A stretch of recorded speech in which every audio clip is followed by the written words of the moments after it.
अन्य कैलाश उत्पन्न करने का इतना बड़ा दुस्साहस किसने किया? कौन है जिसे अपने अंत की भी चिंता नहीं? अंत नहीं भैया, ये तो आरंभ है।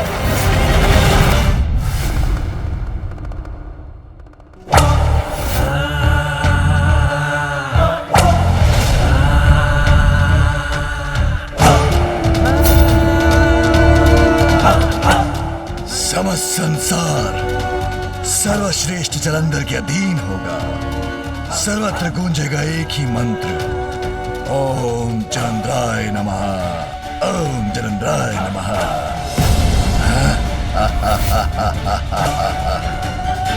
यत्र तत्र सर्वत्र मेरा ही आधिपत्य होगा। अब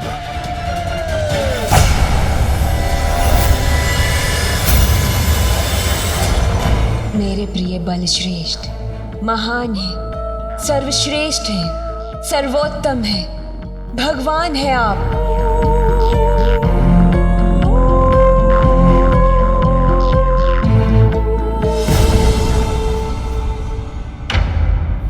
अनंत काल से समस्त ब्रह्मांड में कैलाश तो एक ही है और एक ही हो सकता है।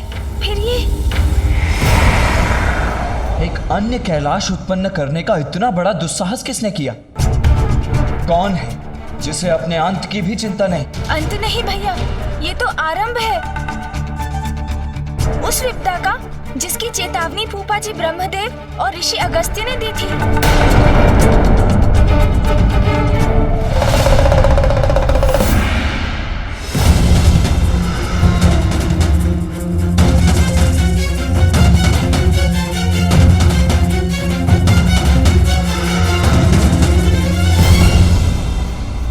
इस संकट के महासंकट बनने के पूर्व ही इसे नष्ट करने का उपाय करना चाहिए हमें, अन्यथा विलंब हो जाएगा।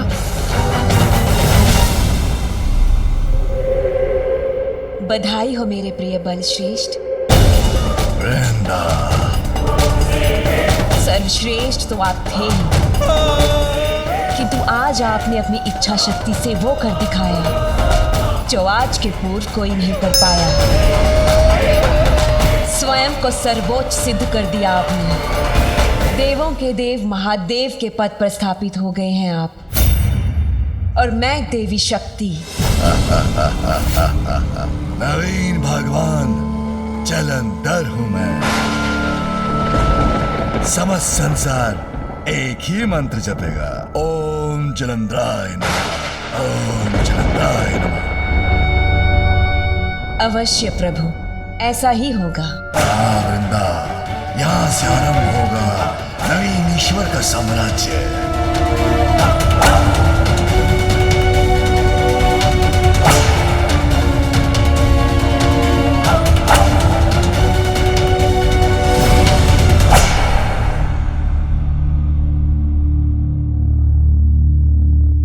वृंदा,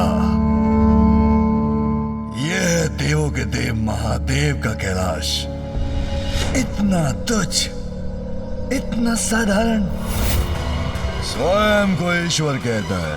बताओ कहाँ रहता है?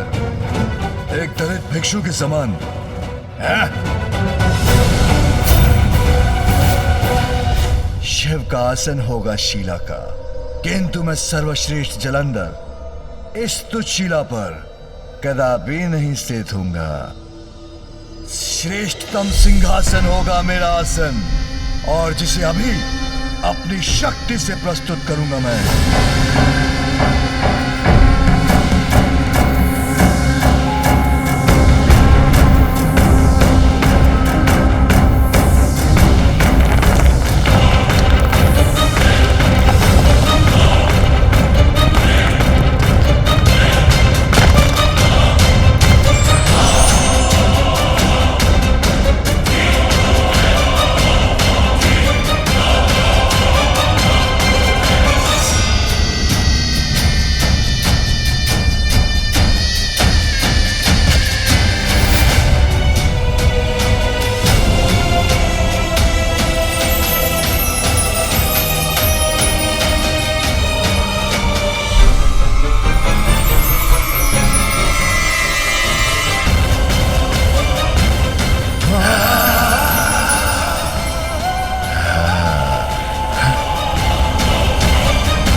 उचित है।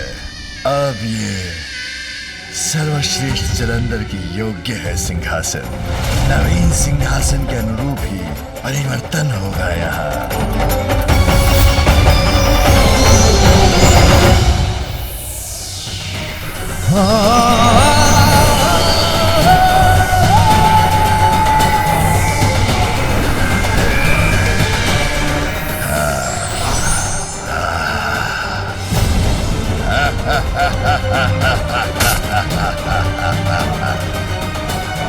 अब परिपूर्ण है क्यों वृंदा?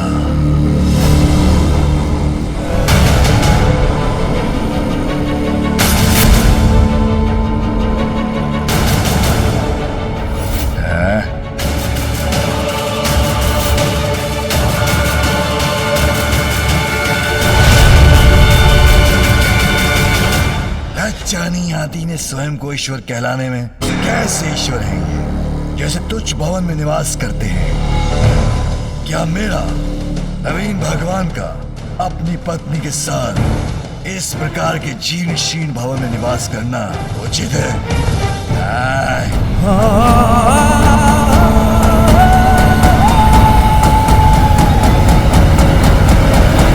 सर्वथा अनुचित है ये। नवीन भगवान सर्वश्रेष्ठ जलंधर की पत्नी हूँ, स्वयं देवी हूँ, और मेरा इस साधारण से भवन में प्रवेश करना भी मुझे शोभा नहीं देता। मैं इसमें कदापि नहीं रहूंगी। अवश्य मेरी प्रियवृंदा, सत्य कहती हो तुम। सर्वश्रेष्ठ भगवान जलंधर अत्यंत भव्य और विशाल भवन का निर्माण करेगा तुम्हारे लिए। शिव की पत्नी रहती होगी ऐसे जीर्ण शीर्ण भवन में, किंतु भगवान जलंधर की पत्नी रहेगी ऐसे भवन में जो संसार के समस्त वैभव से परिपूर्ण होगा।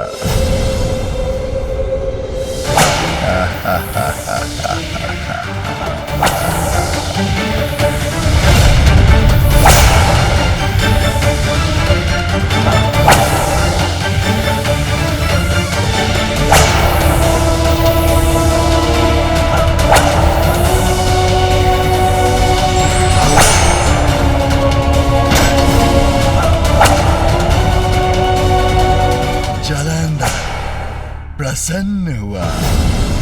संसार के नवीन ईश्वर का नवीन कैलाश है। देव, गंधर्व, यक्ष, किन्नर, असुर, ब्रह्मा, विष्णु जब भी इसके निकट से जाएंगे तो यहाँ की चकाचौंध उन्हें विवश कर देगी मेरे समक्ष अपना शीश झुकाने के लिए। वैसे भी भगवान का निवास तो भक्तों का मंदिर होता है। मेरे कैलाश की चमक दमक सभी को स्मरण कराएगी कि ये भगवान जलंधर का निवास है। अब यही एकमात्र मंदिर है उनका।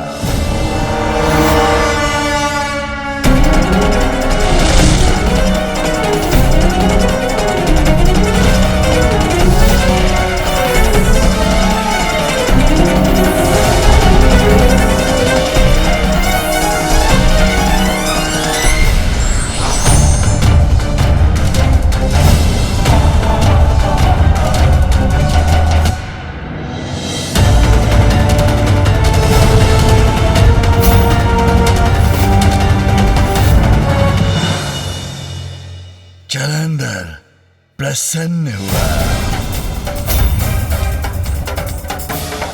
ये भगवान तो साधारण कंद मूल और फल आदि का आहार करते होंगे, किंतु सर्वश्रेष्ठ भगवान जलंधर इस जलाशय में विचरण करने वाले स्वादिष्ट मीन को अपना भोजन बनाएगा।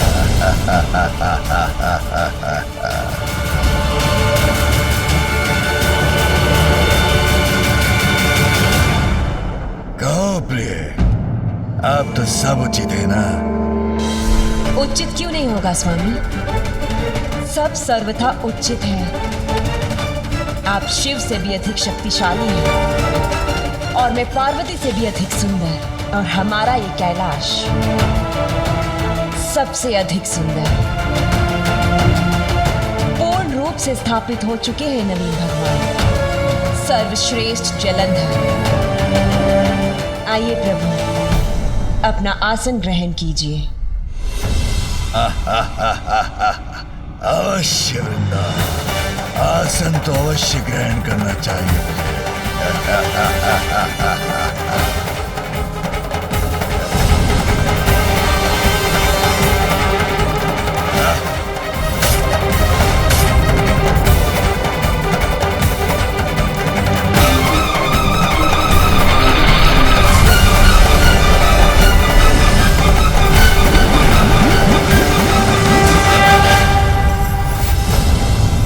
मैं महान हूँ, सर्वश्रेष्ठ हूँ, भगवान जलंधर हूँ मैं, जलंधर हूँ मैं, जलंधर हूँ मैं।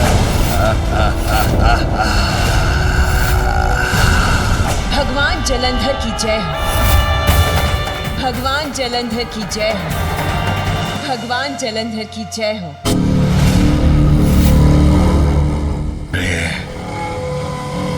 एक कार्य और शेष है, मेरे नाम की जय जयकार सर्वत्र गूंजना शेष है। ओम जलंधराय नमः, ओम जलंधराय नमः, ओम जलंधराय नमः। प्रिय, इसके लिए तो मुझे सभी लोगों की यात्रा करनी चाहिए, देवताओं को भी अपना परिचय देना चाहिए। नहीं मेरे प्रिय बलश्रेष्ठ, ऐसा करना आपको शोभा नहीं देता। क्या शिव स्वयं अन्य लोगों की यात्रा कर सभी को अपना परिचय देते हैं? देवताओं को स्वयं आना होगा यहाँ।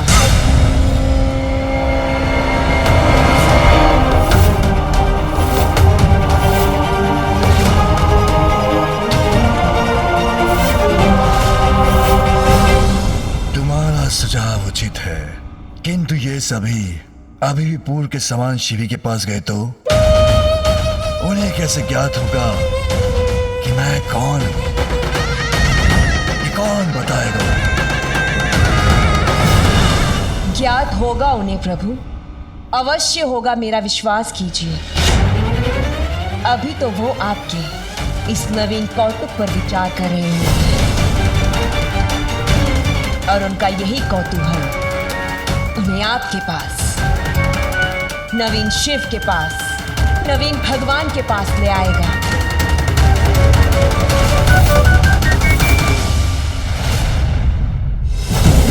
अपने कौतुक से कौतूहल तो अवश्य उत्पन्न किया है मैंने। नवीन भगवान जो स्थापित हो मैं।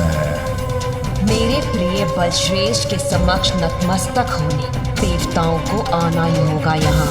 आनंद आएगा जब सभी देवता मेरा नमन, मेरा अभिवादन करने के लिए विवश हो जाएंगे।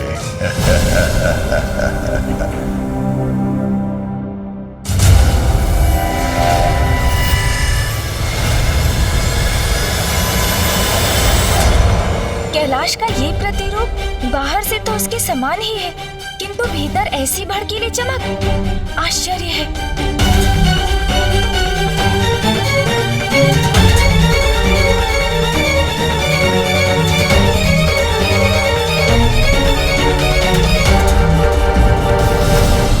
अब तो ये घटना और विचित्र रूप ले रही है। इतने विभत्स कैलाश का निर्माण कौन कर सकता है? इस घटना ने तो मुझे चिंता में डाल दिया। इतना तो साहस, कैलाश के समक्ष उसके प्रतिरूप का निर्माण कर लिया है किसी ने।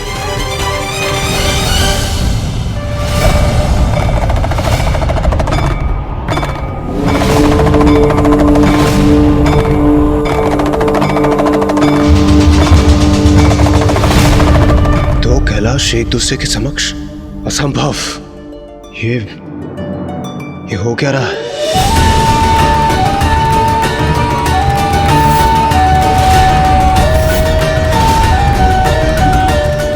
इंद्रदेव, ये जो हो रहा है ये उचित नहीं है। हमें यथाशीघ्र वहां जाकर इसका कारण ज्ञात करना चाहिए। सूर्यदेव उचित कह रहे हैं देवराज। मुझे किसी बड़े अनिष्ट की आशंका हो रही है। हाँ देवराज, हमें अतिशीघ्र वहां जाना चाहिए। वास्तविक कैलाश से पूर्णतः भिन्न विचित्र है ये कैलाश, किंतु इस दूसरे नवीन कैलाश के पीछे अंततः रहस्य क्या है, ये मुझे ज्ञात करना ही होगा। मैं भीतर जाकर देखता हूँ ये क्या है और किसने उत्पन्न किया है इसे। रुकिए इंद्रदेव, इसके विषय में हमें कुछ भी ज्ञात नहीं। कहीं अंदर प्रवेश करके आप पर कोई संकट ना आ जाए।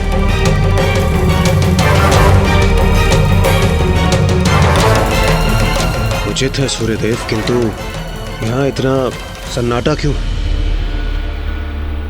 प्रतीत होता है जैसे भीतर कोई है ही नहीं। कदाचित हमें महादेव से ही जाकर पूछ लेना चाहिए। क्या पता किसी कारणवश उन्होंने ही इस नवीन कैलाश का निर्माण किया हो।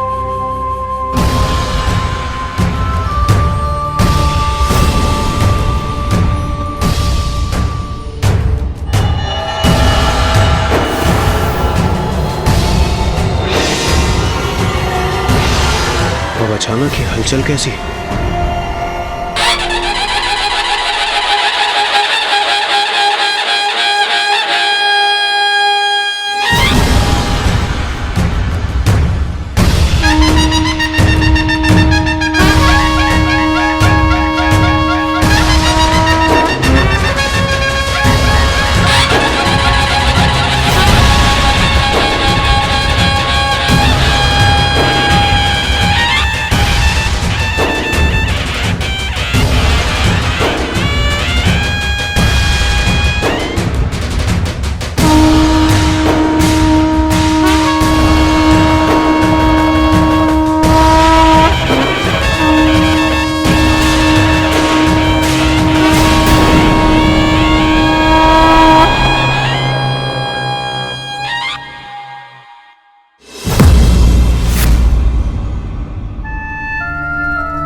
ये तो स्वयं महादेव है। हाँ इंद्रदेव, हमें उनके समक्ष जाना चाहिए।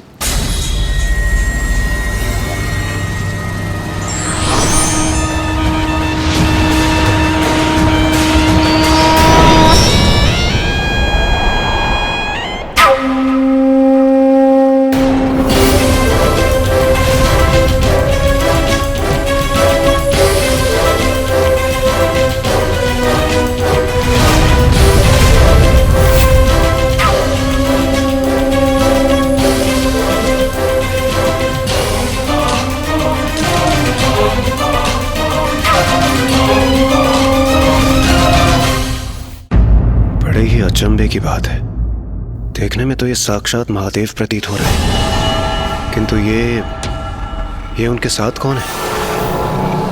कदाचित ये माता पार्वती तो नहीं। किंतु महादेव इतने दिखावे और आडंबर के साथ? नहीं नहीं, यह असंभव है। इंद्रदेव, यहाँ कुछ तो अनुचित हो रहा है। हाँ देवराज, महादेव की सरलता तो विख्यात है। मृत पशु चर्म जिनके वस्त्र हैं, जो अपनी देह पर भस्म धारण करते हैं, जिनके गले की शोभा भुजगेंद्र सर्प है, जिनके पास सब कुछ है, किंतु वे उससे विरक्त होकर एक तपस्वी की भांति रहते हैं।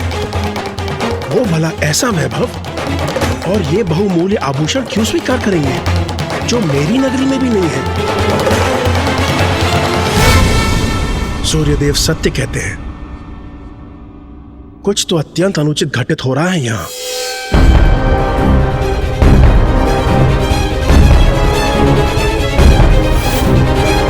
यह विषय तो मेरी भी समझ से परे है। महादेव एक नवीन कैलाश की रचना क्यों करेंगे? हाँ, और कुबेर देव भी उचित कह रहे थे। महादेव की सरलता के विपरीत है यह आडंबर। अर्थात निश्चित रूप से ये महादेव नहीं है। देवगण, हमें प्रस्थान करना चाहिए। देवताओं, अपने भगवान के दर्शन किए बिना कहाँ जा रहे हो तुम?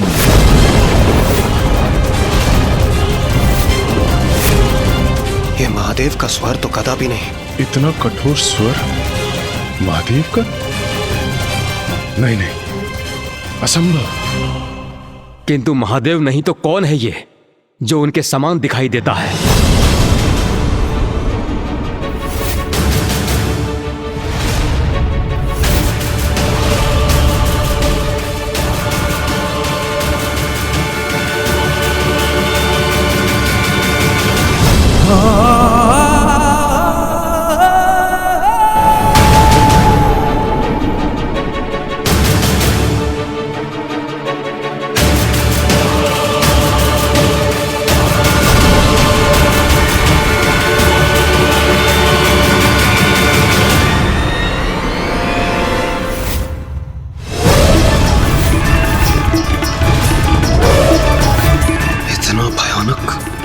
कौन है ये और स्वयं को भगवान पुकारने का दुस्साहस कैसे कर रहा है? और ये हमें आशीर्वाद क्यों दे रहा है? मैं हूं जलंधर, तुम सबका वास्तविक भगवान, तुम सबका वास्तविक भगवान, तुम सबका वास्तविक भगवान।